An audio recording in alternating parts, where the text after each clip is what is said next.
Dans un pays comme la France, par exemple, on sait que 40% du taux de natalité est assuré par des populations étrangères. C'est une réalité aussi. Donc maintenant, on est dans une situation où c'est ce que vous dites qui renforce l'extrémisme. Quand vous dites que l'immigration pose un problème, il faut aussi parler des avantages de l'immigration. Parce que moi, quand je travaille en France, je paye mes impôts ici. La majorité paye ses impôts, s'installe dans vos pays, enrichit vos pays. Donc, ce sont des citoyens productifs. Aujourd'hui, je voulais m'indigner pour le silence de l'Union africaine. Les gens là qui meurent sur les plages, et je mesure mes mots, si c'était des Blancs, la terre entière serait en train de trembler. Ce sont des Noirs et des Arabes. Alors eux, quand ils meurent, ça coûte moins cher. Aujourd'hui, l'Europe ne sera plus jamais épargnée tant qu'il y aura des conflits ailleurs dans le monde. L'Europe ne sera plus jamais opulente tant qu'il y aura des carences ailleurs dans le monde. On est dans une société de la mondialisation où un Indien gagne sa vie à Dakar, un Dakarois gagne sa vie à New York, un Gabonais gagne sa vie à Paris. Que ça vous plaise ou non, c'est irréversible. Alors trouvons une solution collective. Aussi dire que quand vous êtes Canadien, Blanc ou Argentin et vous venez vous installer en France, vous êtes un expatrié. Quelqu'un qui voyage, qui est libre de voyager. Et si vous êtes africain ou indien ou afghan, vous venez en France ou en Allemagne, vous êtes l'immigré, peu importe les raisons pour lesquelles vous êtes là. Le mouvement des Européens allant vers les autres pays. Alors celui-là, c'est le mouvement des puissants, ceux qui ont l'argent, ceux qui ont le bon passeport. Donc vous allez au Sénégal, vous allez au Mali, vous allez dans n'importe quel pays du monde, au Canada, aux États-Unis, partout où je vais, et je voyage tout le temps, je croise des Français, des Allemands, des Hollandais. Je les rencontre partout sur cette planète parce qu'ils ont le bon passeport. Donc quand les pauvres viennent vers vous, il y a des mouvements de foule qu'il faut bloquer. Mais quand vous, avec votre passeport et avec toutes les prétentions que cela donne, vous débarquez dans les pays du tiers-monde, là vous êtes en terrain conquis. Donc vous avez besoin qu'on reste dominé pour servir de débouché à l'industrie européenne. Alors il faut arrêter l'hypocrisie. On sera riches ensemble ou on va se noyer tous ensemble. Voilà ce plateau aujourd'hui, sans parler de nos dirigeants africains. Je suis obligée d'en parler parce que dans mes livres, je parle toujours d'Europe et d'Afrique. Et je pense que personne ne quitte sa maison paternelle pour aller demander l'hébergement chez le père d'autrui quand on peut être bien chez soi. Donc je pense que les gens qui partent, c'est parce qu'ils manquent de quelque chose. C'est parce qu'ils n'ont pas la sérénité, les règles. Mais pour qu'il y ait un corrompu, il faut qu'il y ait un corrupteur.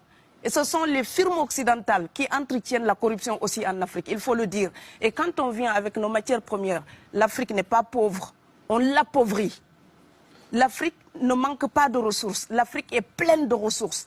Mais si vous allez, l'uranium pour le Niger, c'est pour Areva.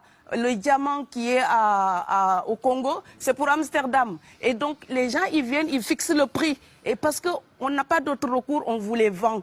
Et donc, nous, on s'appauvrit pendant que les firmes occidentales s'enrichissent. Ici, en France, quand je vais chez le boulanger, ce n'est pas moi qui fixe le prix de son pain. Je paye ce qu'il me demande. Les Européens, parce qu'ils ont la force de frappe de l'argent, quand ils arrivent, ils imposent les règles en Afrique. Et comme il y a toujours quelqu'un qui est affamé, qui est pressé de s'en sortir, eh bien, il vend son âme au diable pour continuer à exploiter son peuple au lieu d'aider pour l'intérêt général. Ça, je devais le dire avant de quitter ce plateau aujourd'hui. Je rappelle ici un mot d'Aimé Césaire. Une civilisation, quel que soit son génie intime, à se replier sur elle-même, c'est tiol. Vous n'êtes rien sans le reste de l'humanité. Et c'est ici en Europe, le continent donc du siècle des Lumières, où on disait que le voyage forme la jeunesse. Moi, je pense que quelqu'un qui s'enferme se flétrit. Donc l'échange, je prétends ne pas être la Fatou que j'étais en 94 en venant du Sénégal. J'espère m'être améliorée. Parce que j'ai appris plein de choses, des Allemands, des Français, des Hollandais. J'ai tellement appris que chaque fois, je m'étonne de voir un monde qui est capable de donner tant de choses. La deuxième chose, c'est que si vous renvoyez les étrangers, monsieur, et ça c'est le fantasme de l'extrême droite en Europe, le fantasme de renvoyer les étrangers, faites-le et vous allez voir la catastrophe dans vos pays. Parce que dans les pays étrangers, il y a les vôtres. Il y a les vôtres. Et ces pays-là ne vont pas recevoir des claques sans les rendre. Donc renvoyez les étrangers d'ici, vous allez voir les catastrophes que vous allez générer dans votre propre pays. Voilà. Je suis tout à fait d'accord. Et je pense que l'Afrique et l'Europe, par exemple, sont là comme des enfants qui se regardent à travers un miroir déformant.